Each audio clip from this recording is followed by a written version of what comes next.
یہاں جلسوں کے اندر میلہ لگتا ہے, آپ کے یہاں جلسوں کے اندر بازار لگتے ہیں, یہ کن کی بیٹیاں گھومتی ہے بے پردہ ہو کر کے, کن کی لڑکیاں کن کی بہنیں گھومتی ہیں. میرے بھائیو یہ مجھے کہنا پڑ رہا ہے اور یہ چند جملے میرے سخت نکل رہے ہیں. یہ تمہاری بیٹیاں ہیں, یہ تمہاری بہنیں جو بازاروں کے رونق بن رہی ہیں, جو بازاروں کے اندر گھوم کر کے جوانوں کی آنکھوں کی ٹھنڈک بن رہی ہے. یہ تم نے اپنے بچوں کی وہ تربیت کیوں نہیں دی, اپنے بچوں کو اپنے بچوں کو کیوں نہیں سکھایا؟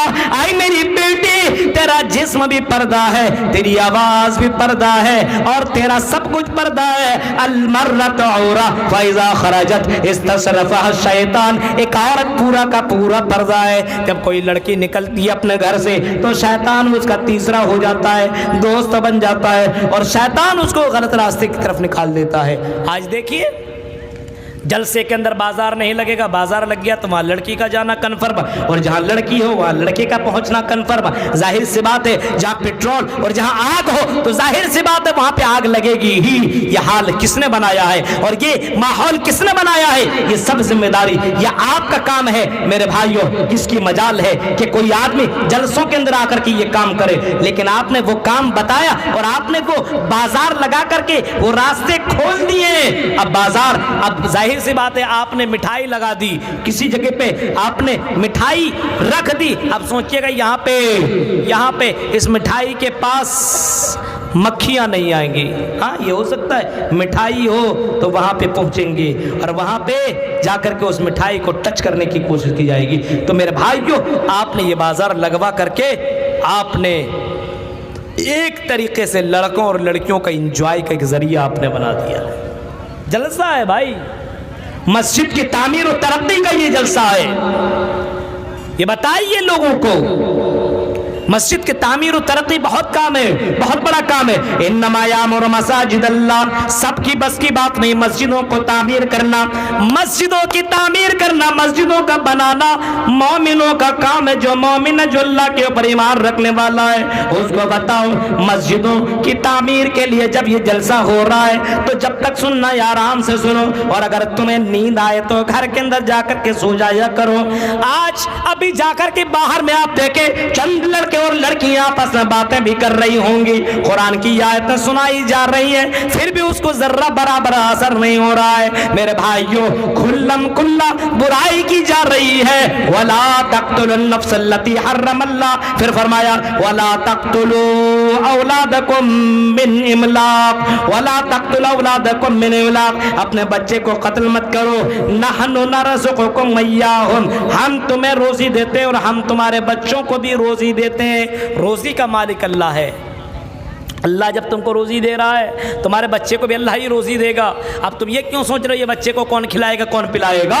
جب تمہاری روزی روٹی اللہ تعالیٰ نے لکھ دی ہے اور جتنا تمہیں ملنا ہے اس سے 1 روپیہ تم زیادہ نہیں کما سکتے ہو, یہ روزی روٹی تمہیں اللہ تعالیٰ دے ہی رہا ہے تو تمہارے بچے کو بھی روزی روٹی اللہ ہی دے گا. یہ عقیدہ, یہ ایمان اپنی زندگی کے اندر پیدا کر. نحن نرزقکم وإیاہم. پھر فرمایا وَلَا تَقْرَبُوا الْفَوَاحِشَ مَا ظَهَرَ مِنْهَا وَمَا بَطَنَ. اس قرآن کی اس آیت کے ٹکڑے کو سنیے اور اسی کے پر میری پوری تقریر ہوگی. اب وَلَا تَقْرَبُوا الْفَوَاحِشَ مَا ظَهَرَ مِنْهَا وَمَا بَطَنَ, اور اے لوگوں, اے کچنا کے لوگوں, پورنیا کے لوگوں, تم فاحش کے قریب, گندا کاموں کے قریب, غلط کاموں کے قریب, برائیوں کے قریب مت جاؤ, چاہے وہ چپکے ہو یا وہ کھلم کھلا ہو. برائی کے قریب جانے کی ضرورت نہیں ہے. وَلَا تَقْرَبُوا الْفَوَاحِشَ ما ظهر منها وما بطن, نہ ہی تم چپکے غلط کاموں میں جاؤ, نہ ہی تم چوری غلط کام کیا کرو, کیونکہ اگر تم چوری کرو گے یعلم خائنۃ الاعین وما تخفی الصدور. آئی میرے بندو, اللہ کہتا ہے ہم تمہاری آنکھوں کی چوری کو بھی جانتے ہیں, ہم تمہارے دل کی دھڑکنوں کو بھی جانتے ہیں. جو کام تم چپکے کر رہے ہو اس کو بھی ہم جان رہے ہیں, اور جو تم اعلانیہ کرتے ہو اس کو بھی ہم جان رہے ہیں.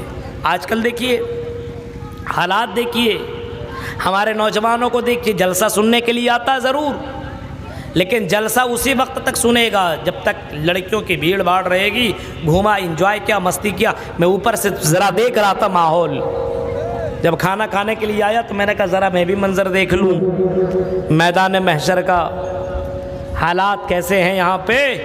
تو جب میری نظر پڑی تو میں نے وہ ماحول دیکھا. میرے بھائیو آج کل لڑکیاں بھی ایسے ایسے کپڑا پہن کر کے آ رہی ہے. ٹچ می آؤ میرے پاس.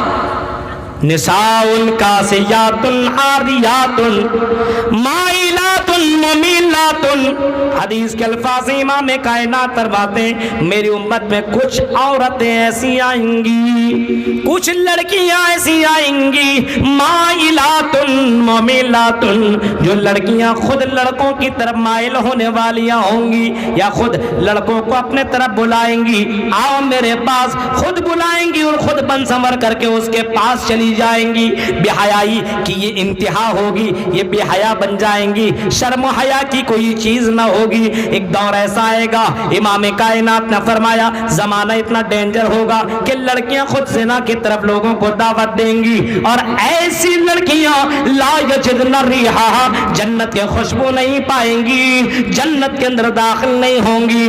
لا يدخل الجنہ ولا یجدن ریحا, نہ جنت میں داخل ہوں گی نہ جنت کی خوشبو پائیں گی. آج فاحشہ کاموں کو دیکھیے, آج کھلم کھلا لوگ کھینی کھا رہا ہے, کوئی ٹوکنے والا نہیں ہے.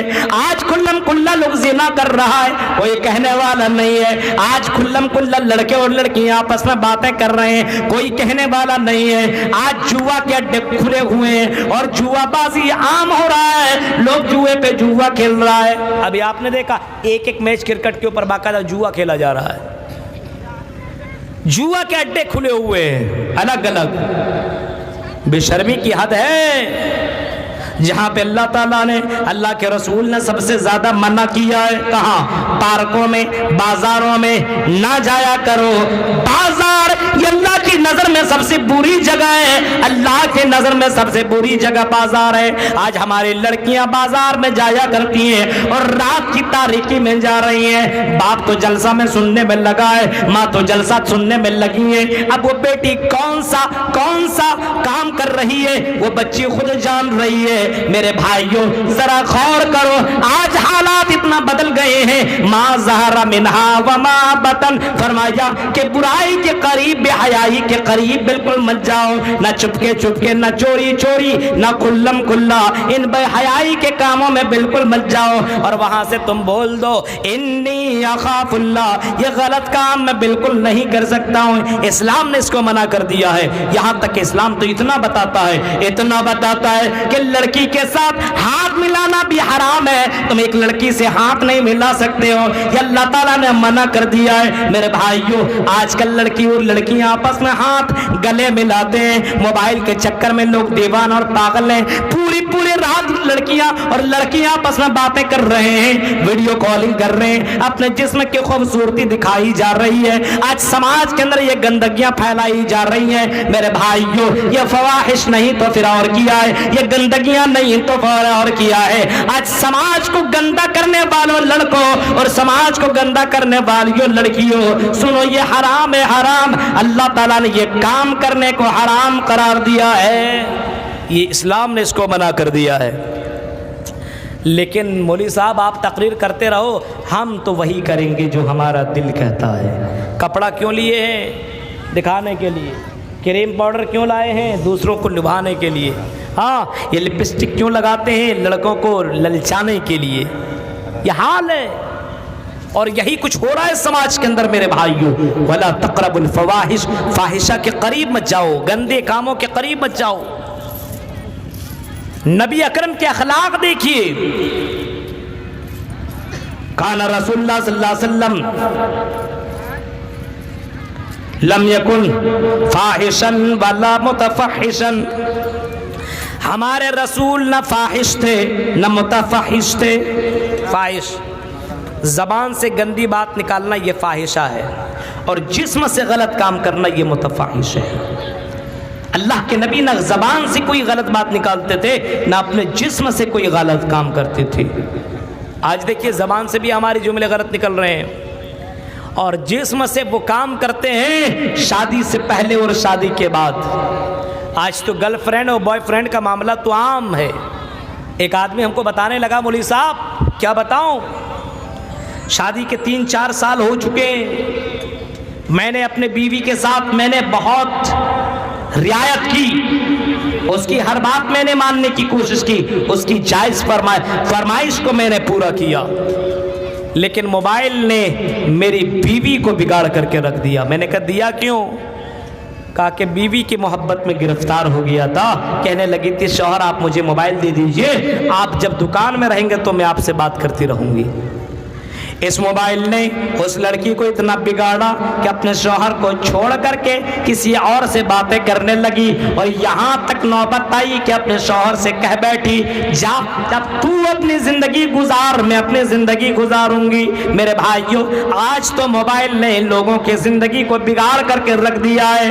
ہماری لڑکیاں بگڑ رہی ہیں تو موبائل کے ذریعے سے بگڑ رہی ہیں، ہمارے نوجوان لڑکے بگڑ رہے ہیں تو موبائل کے ذریعے سے بگڑ رہے ہیں۔ میرے بھائیوں، آج موبائل کے اندر اگر بھوجپوری گانا نہ سنے، رنگ ٹون لگایا ہوا، ابھی کسی کا موبائل بج رہا تھا گانے، موبائل رنگ ٹون لگایا ہوا ہے بھوجپوری گانا، اب بتائیے رنگ ٹون، اب مولوی صاحب تقریر کر کے اب مولوی صاحب اس کو فون لگایا، اب اس کو بھی گانا سننا پڑ رہا ہے زبردستی، کیونکہ رنگ ٹون اس نے لگایا ہوا ہے، صحیح آپ لگائیے گانا لگایا ہوا ہے، اور ایسے بیکار گانے جس کو سن کر کے گھن آتی ہو۔ میرے بھائیوں، یہ حال ہے مسلمانوں کا، ظاہر بتا رہا، دیکھیے میں کس سے دلچسپی رکھتا ہوں، قرآن کی آیتیں نہیں رکھ سکتا ہے وہ، اور Islamic tone, Islamic music, Islamic نظمیں اور اس طریقے سے چیزیں نہیں رکھ سکتا وہ، لیکن رکھے گا تو وہی گانے رکھے گا۔ اب باپ بھی فون کیا ہوا ہے تو باپ بھی سن رہا ہے ہم تیرے بن رہ نہیں سکتا، اب باپ بھی سن رہا ہے، کچھ کہنے کو تیار نہیں ہے، یہ ساری کی سارے باتیں مولوی صاحب بھی بتائیں گے، کوئی دوسرا نہیں بتائے گا۔ میرے بھائیو ذرا تصور کرو، وَلَا تَقْرَبُوا الْفَوَاحِشَ مَا ظَهَرَ مِنْهَا وَمَا بَطَنَ۔ آج سماج کے اندر اتنی زیادہ گندگیاں پھیل گئی ہیں، آج سماج کے اندر اللہ کے نبی صلی اللہ علیہ وسلم سے جب پوچھا گیا، اللہ کے نبی تیسرا سب سے بڑا گناہ کون سا ہے، اللہ کے نبی صلی اللہ علیہ وسلم نے جواب دیا أَن تُزَانِي بِحَلِيلَةِ جَارِكَ، تیسرا سب سے بڑا گناہ یہ ہے کہ تم اپنے پڑوسی کے ساتھ تم زنا کرو، تمہارے اگل بغل میں تمہارے پڑوسی میں لڑکی ہے اور وہ خوبصورت ہے، کسی کی بہن ہے، کسی کی بیٹی ہے، کسی کی بیوی ہے، اب اس کا باپ کہیں کمانے کے لیے چلا گیا اور تمہاری نظر اس لڑکی کے اوپر پڑی، تیری نیت بگڑ گئی، تم نے موقع کا فائدہ اٹھایا کیونکہ وہ پڑوسی ہے، اب تمہیں معلوم ہے کہ اس کا باپ کب آتا ہے، تمہیں معلوم ہے اس کا بھائی گھر کب واپس آتا ہے، تمہیں معلوم ہے اس کا شوہر کب واپس آتا ہے، تم نے اس لڑکی کے ساتھ زنا کر لیا۔ امام کائنات نے فرمایا یہ اللہ کی نظر میں تیسرا سب سے بڑا گناہ ہے کہ کوئی آدمی اپنے پڑوسی لڑکی کے ساتھ زنا کرتا ہو۔ میرے بھائیوں، پڑوسیوں کے ساتھ زنا کے اڈے کھل گئے ہیں، آج پڑوسی لڑکیوں کے ساتھ غلط کام ہو رہے ہیں، آج لڑکیاں بھی یہی لڑکیوں کا معاملہ بھی یہی ہے، اپنے پڑوسی لڑکوں کو باقاعدہ لائن دیتی ہے اور اپنے پڑوسی لڑکیوں لڑکوں کے ساتھ غلط کام کر رہی ہیں۔ میرے بھائیوں، اللہ تعالیٰ فرماتا ہے وَلَا تَقْرَبُوا الْفَوَاحِشَ مَا ظَهَرَ مِنْهَا وَمَا بَطَنَ، ان تمام چیزوں کو تم چھوڑ دو۔ حالات دیکھیے، آج سماج کے اندر یہ ماحول بن گیا ہے، کتنی تقریر ہونے کے بعد بھی کچھ سمجھ میں نہیں آتا ہے۔ میرے بھائیوں، کہاں سے شروع کروں اور کہاں پہ ختم کروں؟ قرآن کی ایک آیت کے اندر یہ ساری کی ساری باتیں موجود ہیں۔ فواحش کے قریب مت جاؤ، گندے کاموں کے قریب مت جاؤ، اور ایک تو ہوتا ہے برائی کرنا، یہ بھی گندا کام ہے، ایک ہوتا ہے برائی کر کے اس کو اظہار کرنا اور اعلان کرنا۔ کل امت معافۃ الا المجاہرین، امام کائنات فرماتے ہیں میری امت میں سے ہر کسی کو معاف کر دیا جائے گا، لیکن اس آدمی کو معاف نہیں کیا جائے گا جو گناہ کرنے کے بعد گناہ کا اعلان کرے۔ ایک آدمی گناہ کر رہا ہے چپ کے اللہ تعالیٰ اس کو ہو سکتا معاف کر دے، لیکن ایک گناہ کرنے کے بعد اپنے دوستوں سے بولے گا معلوم ہے کہ میری گرل فرینڈ کو کون ہے، وہ ہے میری گرل فرینڈ۔ ایک لڑکی بھی بولتی ہے میری بوائے فرینڈ وہ ہے۔ آج پارکوں کے اندر جا کر کے شہروں کے حالات کو دیکھو میرے بھائیوں، آج مسلم لڑکیاں غیر مسلم لڑکوں کے ساتھ پارکوں میں مل رہی ہے، ہوٹلوں میں ملاقات کر رہی ہے۔ آج مسلمان لڑکیاں اسلام کے نام پر کلنک ہیں، اور باقاعدہ یہ لڑکیاں حجاب میں پردے میں ہو کر کے لڑکوں کے ساتھ باقاعدہ پارکوں کے اندر انجوائے اور مستیاں کر رہی ہیں، اور باقاعدہ پوری تصویریں ان کی سوشل میڈیا میں گھوم رہی ہیں۔ الا المجاہرین، یہ وہ لڑکیاں ہیں جن کو اللہ تعالیٰ کل قیامت کے دن معاف نہیں کرے گا۔ تم نے گناہ کیا تھا، اللہ تعالیٰ معاف کر دیتا۔ اگر تم چپکے تم نے یہ گناہ کر لیا ہوتا اور اللہ سے تم معافی مانگ لیے ہوتے، تم تو اعلانیہ کر رہے ہو اور کھل کر کے کر رہے ہو، اللہ تعالیٰ یہ گناہ کیسے معاف کرے گا؟ امام کائنات آج دیکھیے کھینے کھاتا ہے لیکن سب کے سامنے کھا رہا ہے، برائی کر رہا ہے سب کے سامنے کر رہا ہے، بیڑی پی رہا ہے سب کے سامنے کر رہا ہے، شراب پی رہا ہے سب کے سامنے پی رہا ہے، جوا کھیل رہا ہے سب کے سامنے کھیل رہا ہے۔ میرے بھائیوں، یہ وہ گناہ ہے جس کو اللہ تعالیٰ نے فرمایا کہ کل قیامت کے اللہ تعالیٰ ان لوگوں کو معاف بھی نہیں کرے گا جو علل اعلانیہ گناہ کیا کرتے ہیں، ان لوگوں کو اللہ تعالیٰ معاف نہیں کرے گا۔ وَلَا تَقْرَبُوا الْفَوَاحِشَ مَا ظَهَرَ مِنْهَا وَمَا بَطَنَ، نہ تم فاحشہ کے قریب جایا کرو، برائی کے قریب بالکل مت جاؤ میرے بھائیوں، چاہے وہ کیسی بھی برائی کیوں نہ ہو، برائی کی طرف جاؤ ہی مت، کنٹرول پاور رکھو، اپنے اندر کنٹرول ہونا چاہیے۔ کنٹرول کہاں، آج تو کلچ اور بریک اپنے پاس ہے ہی نہیں، کنٹرول ہی نہیں ہے، انکنٹرول ہو چکا ہے آدمی۔ آج جلسے میں اگر آدمی پہنچتا ہے تو تقریر سننے کے لیے نہیں پہنچتا ہے، اللہ ماشاء اللہ، میں سب کی بات نہیں بتا رہا ہوں، زیادہ تر 60% لوگوں کا یہی معاملہ ہوا کرتا ہے کہ چلو انجوائے کر لیتے ہیں، مستی کر لیتے ہیں۔ ہمارے نوجوانوں، تم مثالی نوجوان بنو، مجھے معلوم ہے تم جوان ہو، تمہارے اوپر آج لڑکیاں مر سکتی ہیں، اپنے آپ کو قربان کر سکتی ہیں، دعوت زنا دے سکتی ہیں۔ اے لڑکیوں، مجھے معلوم ہے تم بہت خوبصورت ہو، تمہارے پیچھے لڑکے دیوانے ہو سکتے ہیں، لیکن اسی جوانی کی عمر میں تمہارا سب سے زیادہ امتحان بھی لیا جا رہا ہے۔ سب سے زیادہ انسان کی زندگی میں جوانی کی عمر میں سب سے زیادہ اس کی آزمائش ہوتی ہے۔ ایک بوڑھے آدمی کو کون لائن مارے، ایک بچے سے کون غلط کام کرے، زیادہ تر نوجوان لڑکے اور لڑکیاں جب اس عمر کو پہنچتے ہیں تو میرے بھائیوں، اس عمر کے اندر سب سے زیادہ اس کا امتحان لیا جاتا ہے۔ سب سے زیادہ ایک نوجوان لڑکا ہو تو اس کی آزمائش ہوتی ہے، ایک نوجوان لڑکی ہوتی ہے تو اس کی آزمائش ہوتی ہے۔ اس کے پیچھے بہت سارے لڑکے لگ جاتے ہیں، ایک لڑکا جو اچھا ہینڈسم دکھتا ہے، خوبصورت دکھتا ہے، اس کے پیچھے بھی لڑکیاں لگ جاتی ہیں۔ اب اپنا ایمان بچانا بہت ضروری ہے۔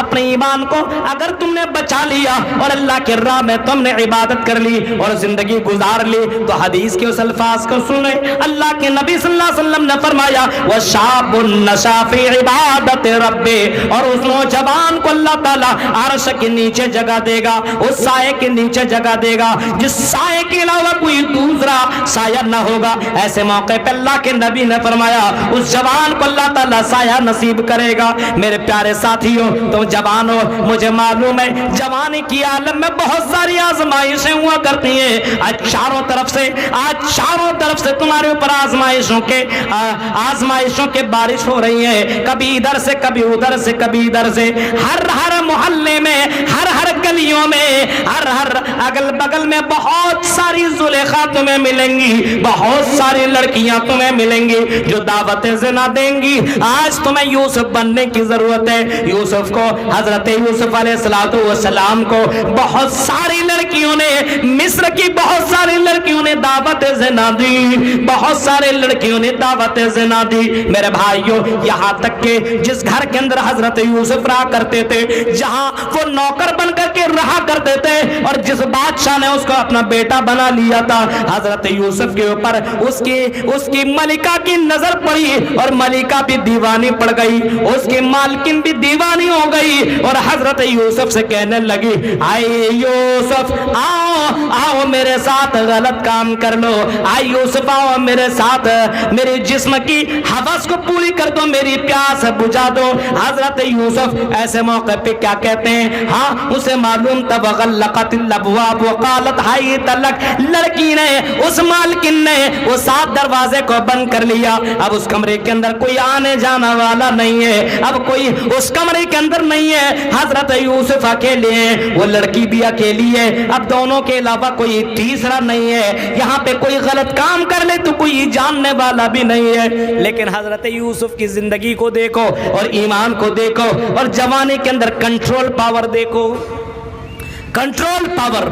ایک تو نوکر ہے جو کہا جائے کرنا پڑے گا، ایک جوان ہے، اور وہ مصر کی لڑکی جو خاتون ہے زلیخا، وہ اس زمانے کی سب سے زیادہ خوبصورت، سب سے زیادہ حسین و جمیل لڑکی ہے۔ ایسے وقت میں انسان کو کنٹرول کرنا سب کی بس کی بات نہیں ہے، کبھی آزمائش آپ کی زندگی میں آئے تو دیکھ لینا میرے بھائیو، بہت مشکل سے آدمی اپنے آپ کو بچا پاتا ہے ان گناہوں سے۔ حضرت یوسف علیہ السلام نے یہی جملہ کہا تھا، قال معاذ اللہ، اللہ کی پناہ میں یہ کام نہیں کر سکتا ہوں۔ ہاں اے مالکن، اے بادشاہ کی بیوی، ہاں میں تمہارا نوکر ضرور ہوں، لیکن اللہ کی فرما برداری میں کر رہا ہوں، اس کی نافرمانی میں نہیں کر سکتا ہوں۔ مجھے معلوم ہے یہ 7 دروازے تم نے تو بند کر لیے، کوئی دیکھنے والا نہیں ہے، لیکن آئی مصر کی بیوی، مصر بادشاہ کی بیوی زلیخا، یہ سن لو، عرش کے اوپر جو میرا رب پروردگار ہے، فرش کے نیچے اگر کوئی چونٹی چلتی ہے کالی پہاڑ اور کالی رات میں، تو اس چونٹی کی چلنے کی آواز کو بھی میرا رب جانتا ہے اور میرا رب سنتا بھی ہے۔ میں اتنی بڑی حرکتیں کر کے اگر میں گزر جاؤں، چند منٹ کی انجوائے کر جاؤں، تو میں اپنے رب کو کون سا میں چہرہ دکھاؤں گا۔ یہ کہہ کر کے حضرت یوسف نکلے، دروازہ کھلتا چلا گیا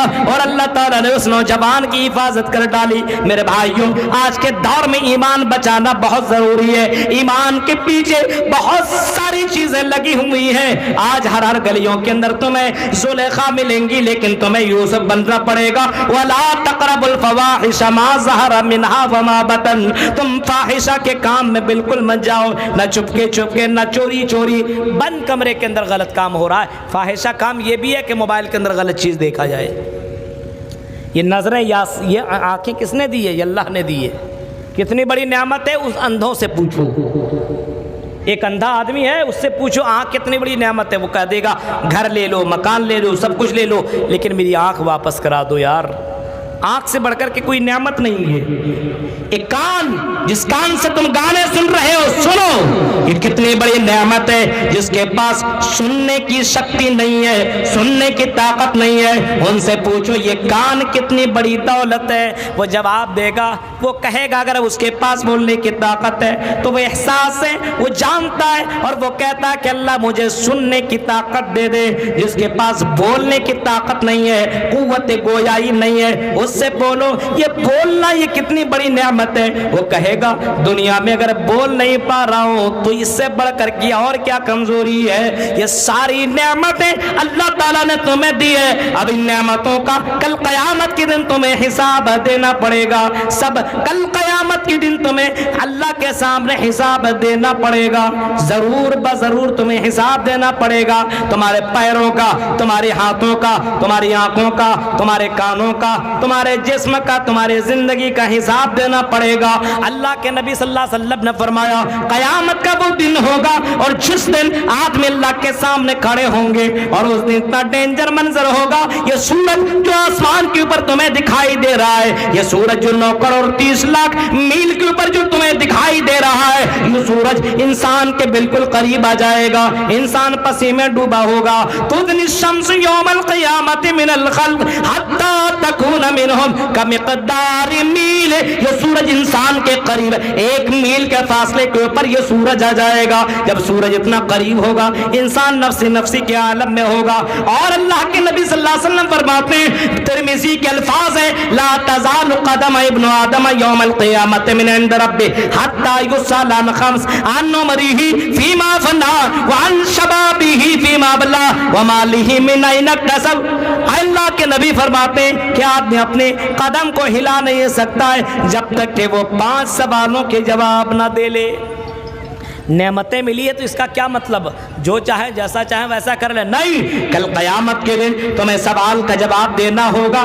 اپنے قدم کو بندہ ہلا نہیں سکتا ہے، اس کی زندگی کے بارے میں اللہ تعالیٰ پوچھے گا، آئی میرے بندے تم کو میں نے 40 سال کی زندگی دی، میں نے تمہیں 50 سال کی زندگی دی، میں نے تمہیں 60 سال کی زندگی دی، اب اس زندگی کو تم نے کیسے گزاری؟ اب مجھے پوری کی پوری پوری تفصیل کے ساتھ بتاؤ اور پوری زندگی کا بایو ڈاٹا بتاؤ، تم نے اپنے زندگی کیسے گزاری، کہاں گزاری، کیسے گزاری، پوری زندگی کے بارے میں بتاؤ۔ میں نے تمہیں زندگی دی تھی شراب پینے کے لیے نہیں، جوا کھیلنے کے لیے نہیں، انجوائے کرنے کے لیے نہیں، موج مستی کرنے کے لیے نہیں، ہم نے تمہیں زندگی دی تھی وما خلقت الجن والانس الا لیعبدون، ہم نے تمہیں زندگی دی تھی اپنی عبادت کرنے کے لیے۔ اب بتا تم نے اپنی زندگی کے اندر کتنی میری عبادت کی؟ جو 5 وقت کی بھی نماز نہیں پڑھتا ہے میرے بھائیوں، اس کو چلو پر پانی میں ڈوب کر کے مر جانا چاہیے۔ جس اللہ نے یہ ساری نعمتیں دی ہیں، محمد رسول اللہ کی زندگی کو دیکھو، اللہ کے نبی صلی اللہ علیہ وسلم جو بخشے بخشائے ہوئے ہیں، اللہ کے نبی سب سے زیادہ شکر گزار بھی ہیں، سب سے زیادہ متقی بھی ہیں، سب سے زیادہ پرہیزگار بھی ہیں، اس نبی کا عالم دیکھو۔ حضرت عائشہ کہتی ہیں کہ اللہ کے نبی صلی اللہ علیہ وسلم رات کی تاریکی میں نماز پڑھا کرتے تھے اور نماز اس طریقے سے پڑھا کرتے تھے، آپ کا قیام ایسا ہوتا تھا، آپ کا رکوع ایسا ہوتا تھا، آپ سجدہ اس طریقے سے کیا کرتے تھے، مجھے ایسا لگتا تھا کہ کہیں محمد رسول اللہ کی تو جان نہیں نکل گئی ہے۔ آپ اتنا لمبا قیام کیا کرتے تھے کہ آپ کے پیروں میں سوجن پڑ جایا کرتا تھا، آپ کا پیر پھول جایا کرتا تھا، اتنے لمبے لمبے سجدے کیا کرتے تھے، مجھے احساس ہوتا تھا کہیں محمد رسول اللہ کی تو جان نہیں نکل گئی ہے۔ ایک مرتبہ حضرت عائشہ نے پوچھا، یا رسول اللہ آپ اتنی لمبی لمبی رکعت اور اتنا لمبا قیام، اتنے لمبے سجدے کیوں کیا کرتے ہیں؟ محمد رسول اللہ جواب دیتے ہیں، عائشہ امبا عائشہ افلا کونو عبدا شکورا، عائشہ کیا میں اللہ کا شکر گزار بندہ نہ بنوں جس نے مجھے اتنی ساری نعمتوں سے نوازا ہے؟ جس اللہ نے نعمتیں دی ہے اس کے لیے ہم 5 وقت کی نماز بھی نہیں پڑھ رہے، 5 وقت کی بھی نماز بھی نہیں ہے اور کہتے ہیں پکا مسلمان ہے۔ گوشت کھانے والا مسلمان تھوڑی ہے، مت کھاؤ پھر بھی مسلمان رہو گے۔ کون کہتا ہے کہ گوشت کھائے بغیر آدمی مسلمان نہیں رہ سکتا ہے؟ مرغا چلنا چاہیے، بریانی ہونا چاہیے، پکے مسلمان تب کہلائیں گے منی صاحب، تب کہلائیں گے، ایسے نہیں مسلمان ہیں ہم۔ غور کرو نعمتیں اللہ نے دی ہے، عمر، جوانی، وان شبابہ فیما بلا، تیری جوانی کے بارے میں پوچھا جائے گا تم نے اپنی جوانی کہاں گزاری؟ جواب دو گے تم؟ پارکوں میں، ہوٹلوں میں اور شراب کے اڈوں میں جا کر کے بیٹھ کر کے شراب پینے والوں، تم جواب اللہ کے سامنے دے لینا۔ وان شبابہ فیما بلا ومالہ من این اکتسب، اور سوال یہ بھی ہوگا کہ تم نے مال کہاں سے کمایا، وفیما انفقہ، اور اس مال کو تم نے کہاں خرچ کیا۔ مسجد کی تعمیر ہو رہی ہے، گھر پہ گھر بنائے جا رہے ہیں، مکان پہ مکان بنائے جا رہے ہیں، گاڑیاں پہ گاڑیاں خریدی جا رہی ہے، شادیوں میں 2-2 4-4 لاکھ خرچ کیے جا رہے ہیں، لیکن مسجد کی تعمیر کی بات آئے تو سب سے چھوٹا نوٹ نکلے گا۔ جمعے میں دیکھو، جمعے کی نماز پڑھنے کے بعد جب دیکھو آدمی کون سا پیسہ دے گا؟ 5 روپیہ۔ کسی فقیر کو دے تو وہ واپس آپ کو 10 روپیہ دے دے گا کہ مجھ سے بڑا فقیر تو ہے، لے۔ 5 روپیہ اللہ کی راہ میں دے رہا ہے، جس نے دیا اسی کو 5 روپیہ دے رہا ہے۔ میرے بھائیو سمجھ میں بات نہیں آتی، جس اللہ نے دولت دی اسی اللہ کو تم دے رہے ہو. یہ گھر کس کا ہے؟ وَأَنَّ الْمَسَاجِدَ لِلَّهِ فَلَا تَدْعُوا مَعَ اللَّهِ أَحَدًا. یہ گھر اللہ کا ہے اور اللہ کے گھر میں اللہ کے علاوہ کسی اور کی عبادت نہیں ہوتی ہے. فرمایا من بنا للہ مسجدا بنى اللہ لہ بیتا فی الجنہ. جس نے اللہ کے لیے گھر بنایا، اللہ کے لیے مسجد بنائی، اللہ کے لیے گھر بنایا، اللہ تعالیٰ جنت میں اس کے لیے گھر بنائے گا. میرے بھائیو اتنی بڑی بڑی بشارتیں. او امیر لوگوں، آئی امیر زادو، آئے امیر لوگوں، آئے دولت مندو، تمہارے پاس جب یہ قرآن کی آیتیں اور حدیث کی الفاظ پہنچتے ہیں، کیا تیرا دل بالکل نہیں گھبراتا ہے؟ تیرا دل کا وہ ایمان نہیں اٹھتا ہے اور تیرا دل نہیں کرتا چلو میں اپنا مکان اتنا بہتر بنا دیا ہوں، چلو میں مسجد کے اندر 1 لاکھ روپیہ دے دوں، 2 لاکھ روپیہ دے دوں.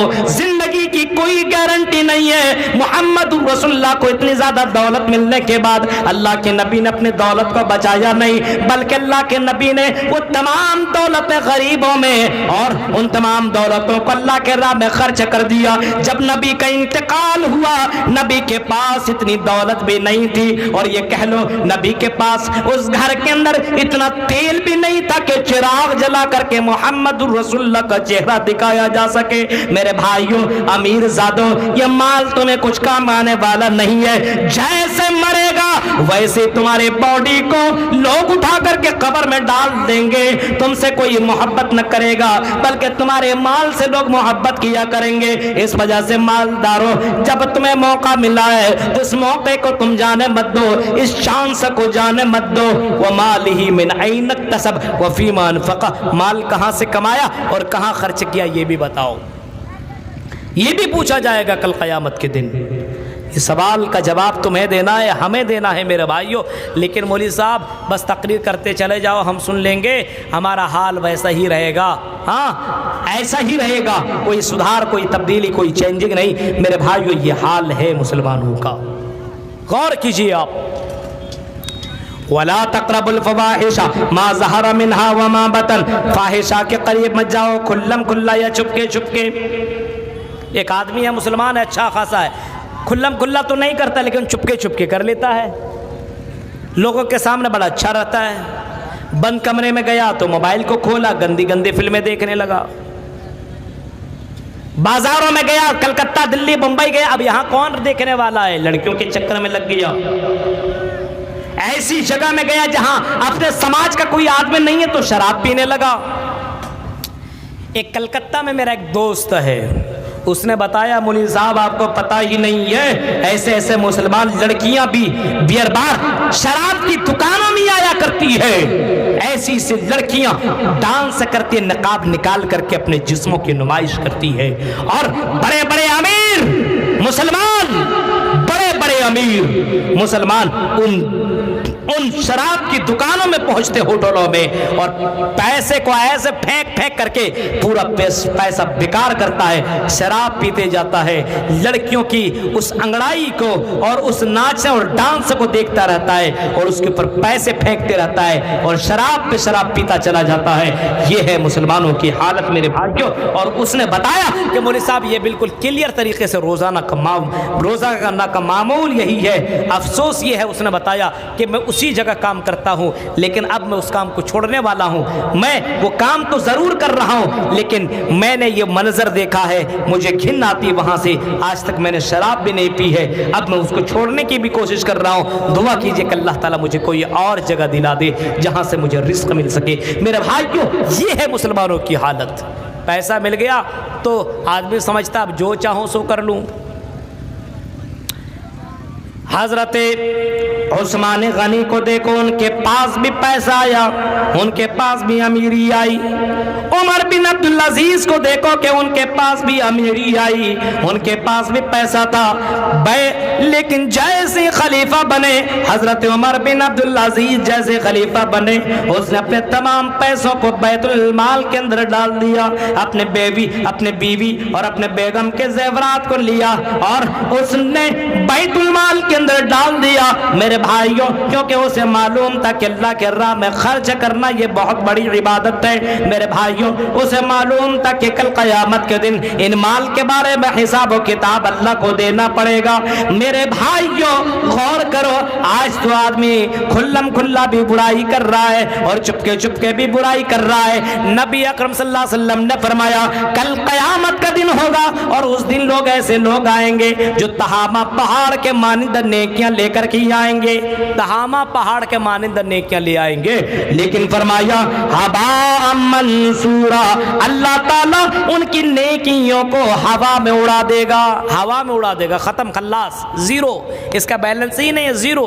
وہ انسان کہے گا اللہ میری نمازیں کہاں گئی، میرا روزہ کہاں گیا، میری عبادتیں کہاں گئی، اتنی ساری نیکیاں تھی، ان تمام نیکیوں کو اللہ تو نے کیوں ہوا کے اندر اڑا دیا ہے؟ اللہ کہے گا تو بہت تمہاری نیکیوں کو اڑانے کا مقصد یہی ہے کہ لوگوں کے پاس تو تم بڑا اچھا بنا کرتا تھا، لوگوں کے پاس تو تم بڑا دیندار بنتا تھا، لیکن چوری چوری چپکے چمکے جب بند کمرے میں ہوتا تھا تو غلط کام کیا کرتا تھا، جب الگ جگہ میں چلا جایا کرتا تھا تو اللہ کے حدود کو توڑ دیا کرتا تھا، تم نے وہ سارا کام کیا جو حرام تھا، اس تمام کاموں کو تم نے انجام دے دیا ہے۔ اس وجہ سے اللہ تعالیٰ فرمائے گا ہم نے تمہارے گناہ، ہم نے تمہارے تمام نیکیوں کو ہوا میں اڑا دیا ہے۔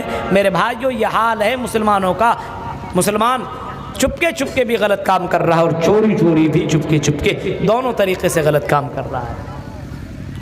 موبائل نے لوگوں کو برباد کر دیا، مسجدیں ویران پڑی ہوئی ہیں، زندگی کی کوئی گارنٹی نہیں ہے، ہر کوئی اپنے اس قبر کی منزل کی طرف نکل گیا ہے۔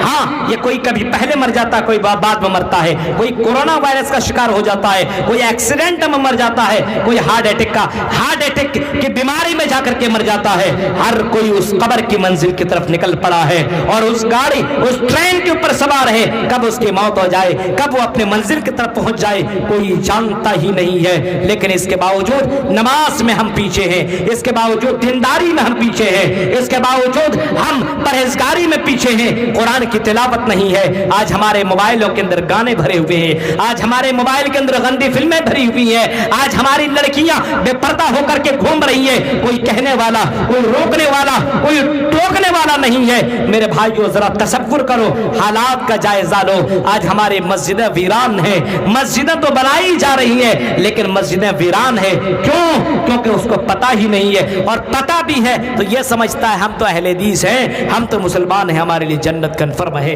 میرے بھائیوں تو قرآن کی آیت کے اندر یہ بتایا گیا کہ غلط کام کے قریب بالکل مت جاؤ، چاہے چپکے چپکے چاہے چوری چوری، اور لاسٹ میں اس آیت کے لاسٹ میں بتایا گیا وَلَا تَقْتُلُوا النَّفْسَ الَّتِي حَرَّمَ اللَّهُ إِلَّا بِالْحَقِّ، کسی کا قتل ناحق طریقے سے مت کرو، ہاں کسی کا قتل ناجائز طریقے سے مت کرو، کسی کا قتل اور مرڈر کرنا اسلام کے اندر حرام قرار دیا ہے۔ ہاں کسی نے کسی کو قتل کر دیا، کسی نے کسی کو مار دیا تو اسلام کہتا ہے کہ قتل کا بدلہ قتل ہے، لیکن اگر کسی نے کچھ بھی نہیں کیا ہے، دشمنی کے بنا پہ اس کو اگر تم قتل کرتے ہو، چاہے وہ کوئی ہو، مسلم، سکھ، عیسائی، ہندو، کوئی بھی ہو، کسی کا اگر تم قتل کرتے ہو تو اسلام بتاتا ہے قتل الناس جمیعا، اس نے پوری انسانیت کو مار ڈالا ہے، اس نے پوری انسانیت کو قتل کر دیا ہے۔ میرے بھائیوں قرآن کی آیت کے اندر 5 باتیں بتائی گئی ہے۔ پہلی بات کہ شرک مت کرو، توحید کے اوپر زندہ رہو۔ دوسری بات والدین کے ساتھ اچھا سلوک کرو۔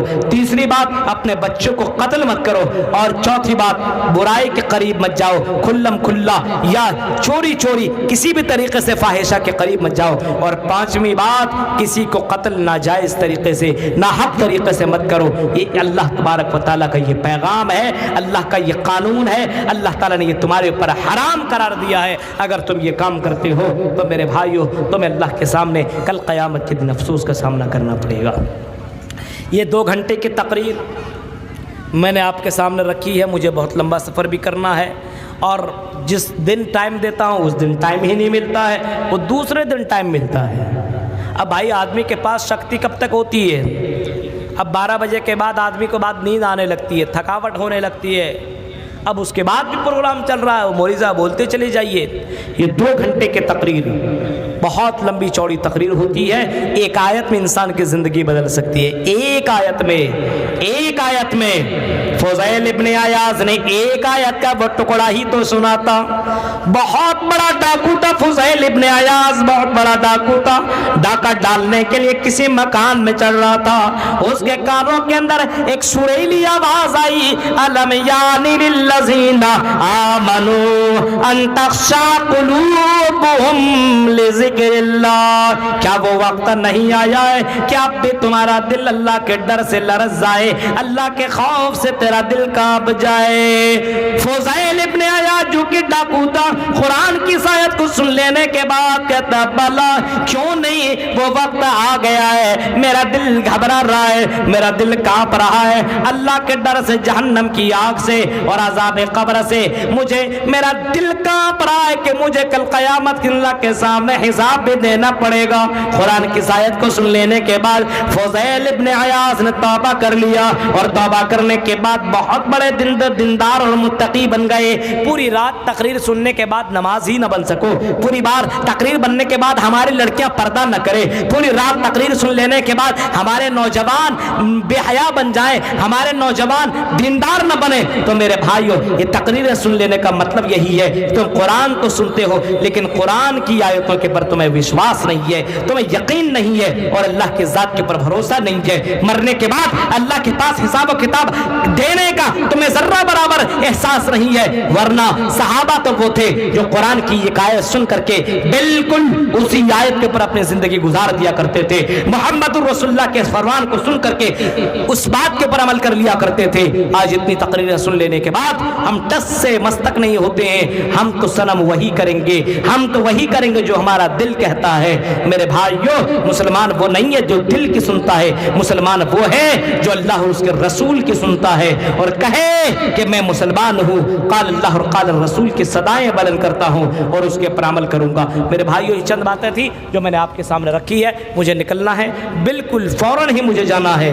اللہ تعالیٰ سے میں دعا کرتا ہوں کہ رب العالمین جب تک تو ہمیں زندہ رکھ، اسلام کے اوپر زندہ رکھ، جب بھی ہمارا خاتمہ ہو ایمان کے اوپر خاتمہ ہو۔ الہ العالمین، اور جتنے بھی حضرات ہیں ان سے میری گزارش ہے، تقریر سن لینے کے بعد صرف بس نمازی بن جائیے میرے بھائیوں، کچھ تبدیلی آنی چاہیے، قبر میں یہی کام آنے والا ہے۔ دنیا میں تو آپ کو بہت سے سپورٹر ہیں لوگ، بہت سے ساتھ دینے والے ہیں لوگ، لیکن قبر میں آپ کو آپ کی نماز ساتھ دے گی، آپ کا اعمال آپ کا ساتھ دے گا۔ قبر میں نہ تکیہ ہے، نہ بستر ہے، نہ کولر ہے، نہ پنکھا ہے، نہ رجائی ہے، کچھ نہیں ہے۔ اس قبر کی بھیانک منظر کو کبھی ذہن کے اندر ڈالو، ابھی قبرستان میں جانا کوئی گوارا نہیں کرے گا، قبر کے اندر جانا گوارا نہیں کرے گا۔ قبرستان میں اس وقت رات کی تاریکی میں اس قبر کے اندر تمہیں سونا پڑے گا۔ میرے بھائیوں ہم سب کو اس قبر کا سامنا کرنا پڑے گا۔ اللہ کے نبی صلی اللہ تعالیٰ علیہ وسلم نے اس قبر سے پناہ مانگنے کے لیے بارے میں فرمایا ہے، اللہم انی اعوذ بک من عذاب القبر۔ آپ نے فرمایا اللہ سے پناہ طلب کرو کہ تمہیں عذاب قبر سے بچا لے۔ میرے بھائیوں آدمی اپنے آپ کو بدلے، بدلو، نماز پڑھو اس سے پہلے کہ تمہاری نماز پڑھی جائے، اپنے آپ کو چینج کرو اس سے پہلے کہ تم دنیا ہی سے چلے جاؤ۔ میرے بھائیوں اپنے آپ کو بدلنے کی کوشش کرو، خود نمازی بنو، اپنے گھر والے کو نمازی بناؤ، خود دیندار بنو اور اپنے سماج کے لوگوں کو دیندار بناؤ۔ اللہ تعالیٰ سے دعا ہے کہ رب العالمین جب تک تو ہمیں زندہ رکھ، اسلام کے پر زندہ رکھ، جب بھی خاتمہ ہو ایمان کے پر خاتمہ ہو، آمین۔ وآخر دعوانا ان الحمد للہ رب العالمین۔ السلام علیکم ورحمۃ اللہ وبرکاتہ۔